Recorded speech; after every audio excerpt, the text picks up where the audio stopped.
This is not a retraction, but a companion to the last video I put up. Um, I was pretty angry. I was pretty angry that I couldn't get a lot of views for my stories.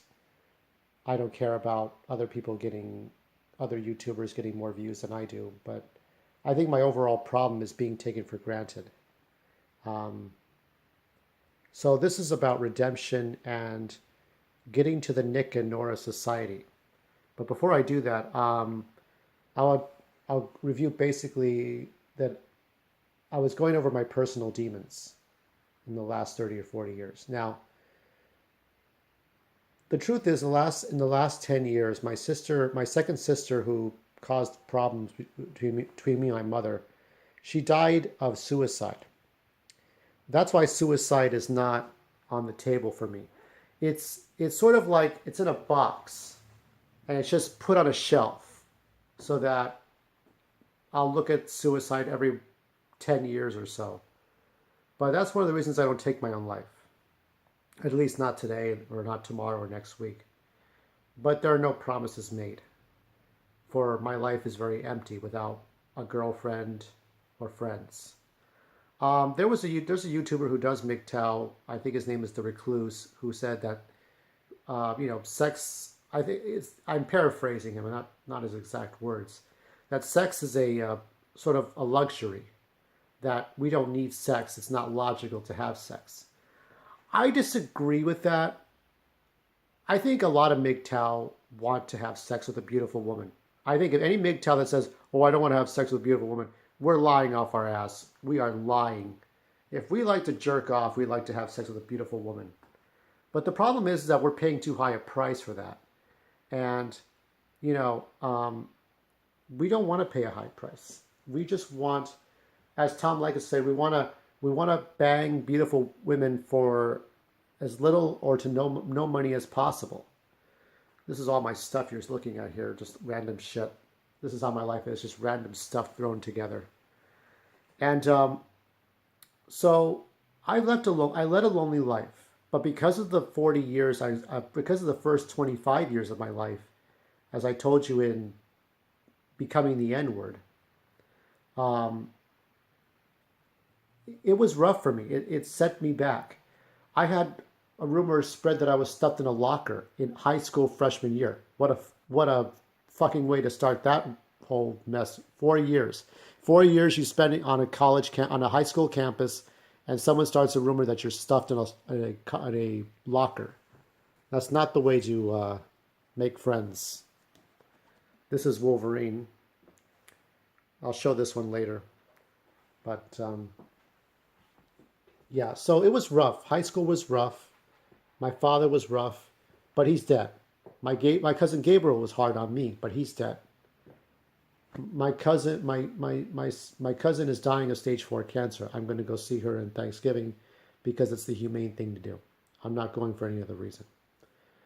So I kind of blacklisted the rest of my family based on the hate and the sort of bigotry and sibling abuse that was going on in my old house. When I think of my family, I always think of the old, not this house, not the house in Petaluma where my mom lives, not the house in Santa Rosa where my sister lives or my mom used to live, or Napa where my other sister lived. I'll always think of the house on Eastern Avenue in Los Angeles where I grew up. That was where all the problems started and ended, or continue to go on. Um, it's just there's a lot of closed doors to me. Some doors are open and some doors are closed when it comes to job opportunities and futures and having friends. People like Boogie 2988, people like Joe Rogan, people like Michael Bisping, people like PewDiePie, people like Paul Joseph Watson, people you see on YouTube get millions of views, hundreds of thousands of views, people, hundreds of comments, thousands of comments. They get approvals and likes, and it's hard for me to get that because I'm not a viral person. I'm not someone who gets that kind of attention. I'm looking for. So I'm still not going to show the rest of my book because I don't think people would appreciate it. Now, had I continued on with Gray Patriarchy, I'll just show you a little bit. I'm not going to really waste my breath with you on this. Had I continued on with Great Patriarchy, it would have ended with Rosemary's death. And Rosemary would have died for children. That's who was in the igloo in the story. Children who were going to start a new world. And the third book that I wrote and finished, let me see if I could find it. This is the third one. This was Green Pueblo, which had to do with, peace. It was a peace and a happier, as you can barely see it, but all the writing is in a colorful pinks and blues and greens and purples and browns, like different colors, because I wanted it to be a happier story. But it's a life story. It's a post-apocalypse story, but it's a rebuilding story, a happier story. It's not Disney. There's a red light district. There's some adult themes of sex dolls, sex robots, kind of MGTOW themes within the peaceful paradise. But basically, the children who survive King Zetro's apocalypse go to the Hawaiian Islands and rebuild the village. They rebuild the government. But there's a question mark at the end in which Kaleido, one of the four protagonists of the third book, he has to choose between holding a baby in one hand, and on the other hand, he's holding a weapon that's designed as a liquid nitrogen, an accelerated liquid nitrogen bomb that will freeze and destroy everything on the island. So life or death, to do one thing or another thing, or even another solution. I know who I am. I know what I'm capable of. I've made my choice. And that's how the book ends. So you go from a grim planet of a thug who just swears and racial slurs his way through life, and he's an angry kid, and he destroys the world. Then you have the post-apocalypse and then the life story where happier things happen.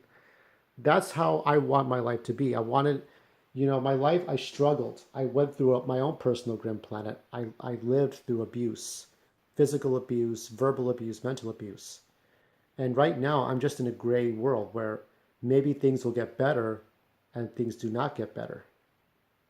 And there's the Green Pueblo. There's going to the islands or going to a remote place. And I don't, as far as my family and I are concerned, but that is, of course, my affair. But it's not going to get mended because my family is too set in their ways to change who they are, to change anything about themselves.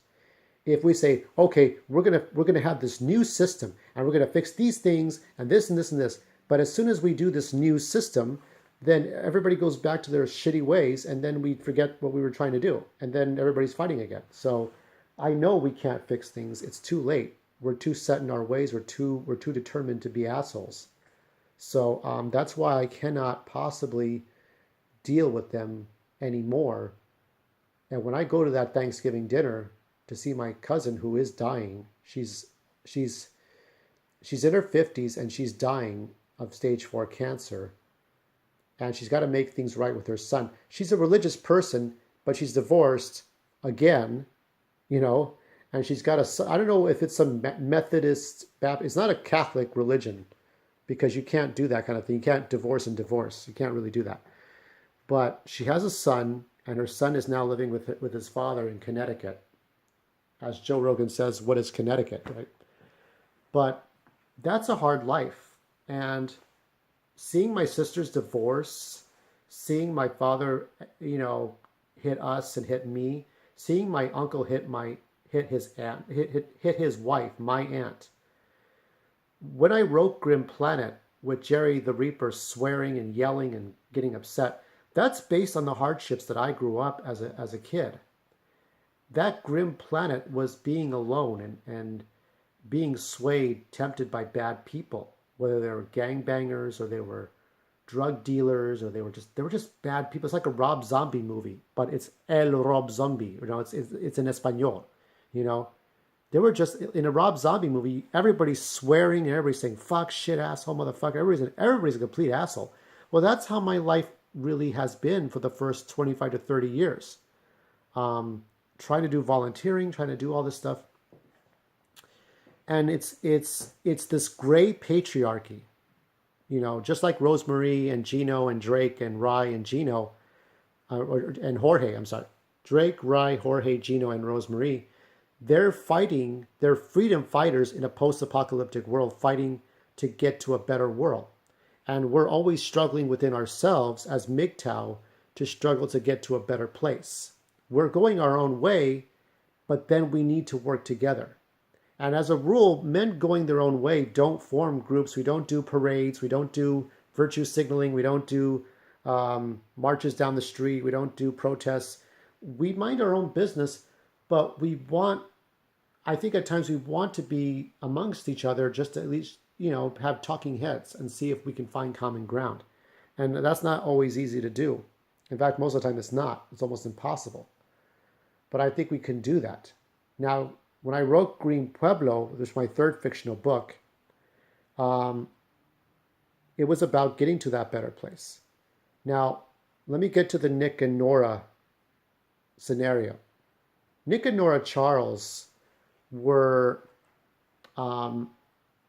this happy couple that in the 1930s, the actors did a series of movies, maybe like a handful of movies. Maybe you can count on two hands, how many movies they did. And the showrunner or the producer died, and so no more movies were made.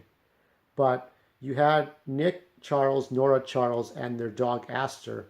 And I think the artist is loose. The sort of silent movie tribute is based loosely on that happy couple with the dog who died. And they solved crimes. They drank a lot. Those two people drank a lot. So it was like they were able to solve crimes together. They were a cute couple. They had an adventure after getting married. They got married, but they had this great adventure of solving mysteries. And some people were inspired to write their own mystery novels based on Nick and Nora Charles. I think there was a real life. I don't have the book in front of me. Well, maybe I do. Here it is. Is that it? No, that's not it. I have a lot of stuff. But there was a real couple who are still together who write. There's another couple, the Stevens, who write Star Trek novels. But another couple wrote a mystery novel using crossword puzzles. And I don't see it in front of my face, but I do have it somewhere. And you would solve the mystery using crossword puzzles to help you along. I have to read that someday. But that's an example of a Nick, Nora, Charles kind of scenario. Now, my hair's a mess again. I'd like to tell you that it's easy to have a Nick and Nora Charles, but too many women who virtue signal, too many women on the, we'll put Megyn Kelly aside. Good luck with getting your job back.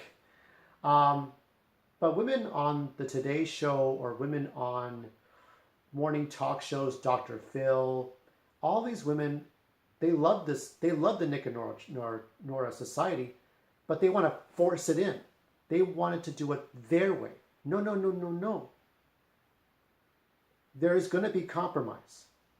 As Tom Likas, who's now trying to in his delusional state, trying to do a paywall show now. When Tom Likas had his radio show, he said the more you have to compromise, the more you're not going to be who you are, and that's why we are MGTOW.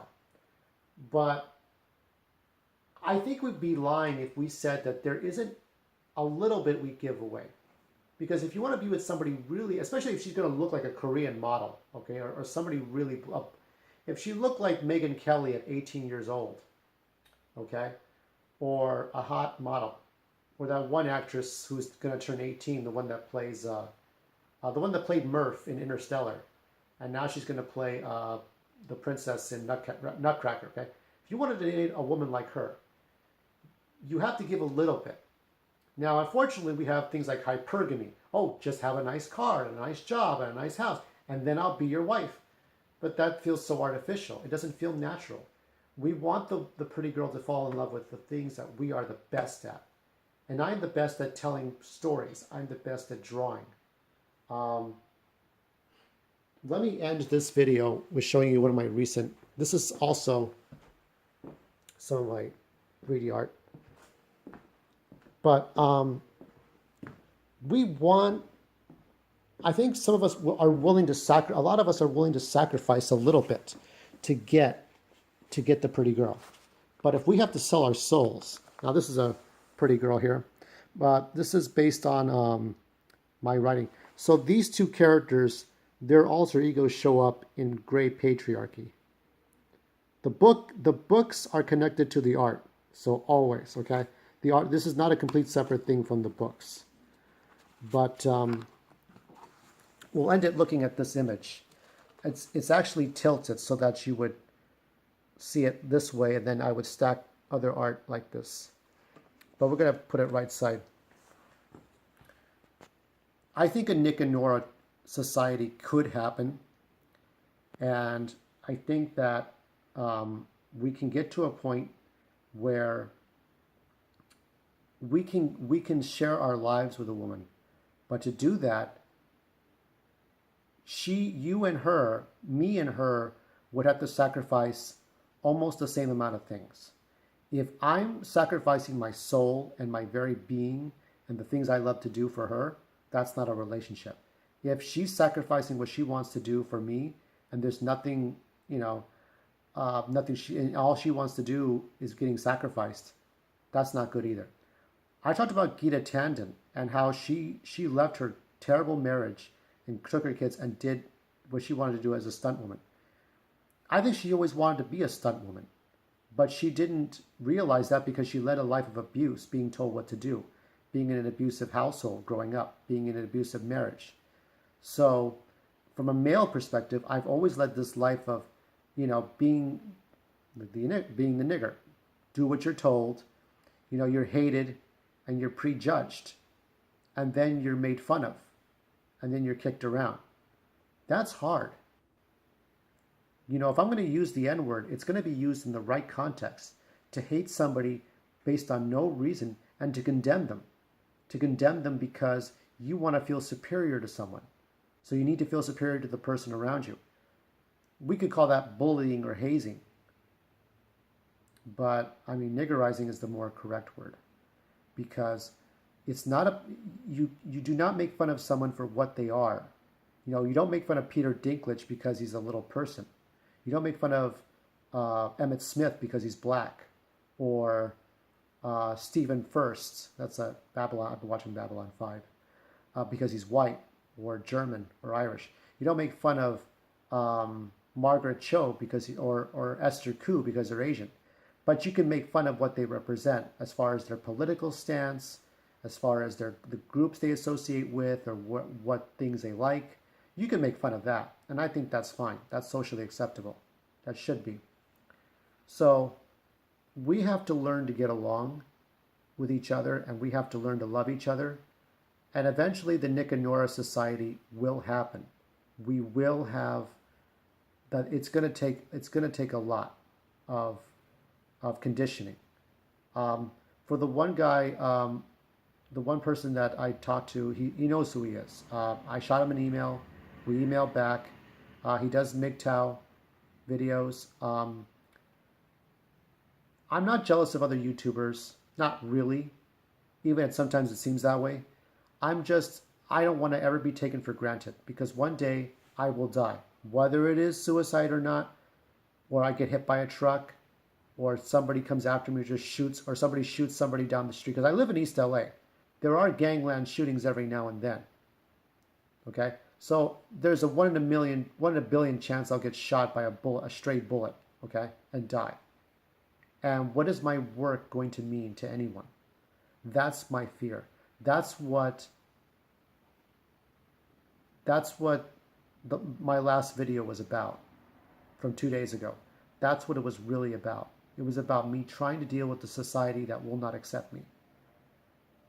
Because when I talk to people and they give me short sentences or they give me little quips here and there, I never know how they really feel. So that's important. And what I'm going to do, because I've got a damn airplane in the sky.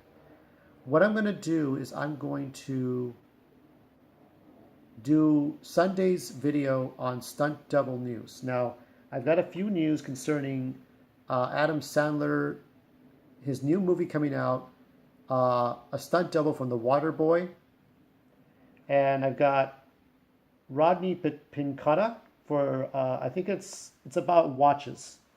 We're going to review Marion Singh from Halloween, Idris Elba and the other actors for Hobbs and Shaw, and then I'm going to go over the Marvel stunt show.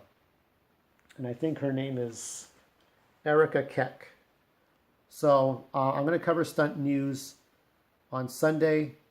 Thursday I will cover the Nutcracker and the Four Realms and the stunt people that might be in that one. Hopefully there's a handful.